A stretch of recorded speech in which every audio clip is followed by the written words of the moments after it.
Already did it. Already did it. Maine at Arjo na pabalitang hiwalay na dahil hindi na laging present si Maine sa mga event ng Atayde family. No comment naman si Rhea tuwing tinatanong siya tungkol sa issue ng kanyang kuya na si Arjo at sister-in-law nitong si Maine. Ayaw daw nitong makialam at magbigay ng anumang pahayag para hindi na lumaki ang issue at bigyang kahulugan pa ng iba. Maging ang partner niyang si Sandra Marudo ay tahimik rin at iniiwasang matanong, focus lang daw sila sa kanilang baby.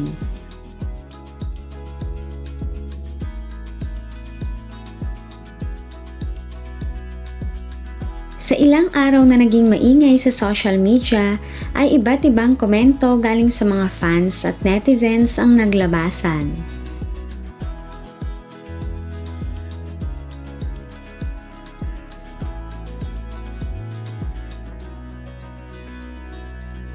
Marami na agad ang naniwala na hiwalay na nga ang mag-asawang Maine at Arjo dahil hindi na rin nakikitang lumalabas ang dalawa.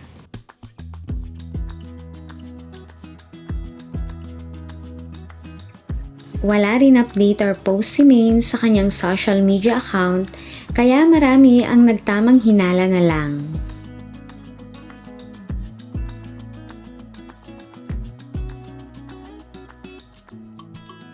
Finally, ang ilaw ng tahanan ng Atayde family na si Sylvia Sanchez ay binasag ang katahimikan at nag-post ng mga pictures.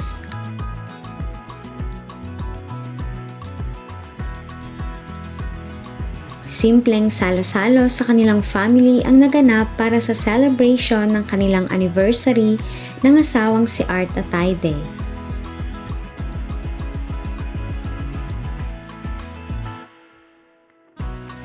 Kasama na nga ng Atayde family sa picture si Maine para ipaalam sa netizens na okay pa rin ang relationship nila.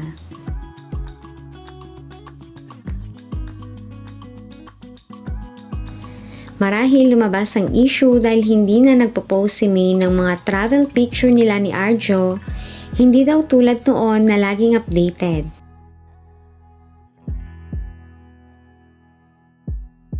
Pero kahit hindi na madalas mag-post si Maine ay pinakita na ni Sylvia ang evidence na stronger together pa rin ang anak at daughter-in-law.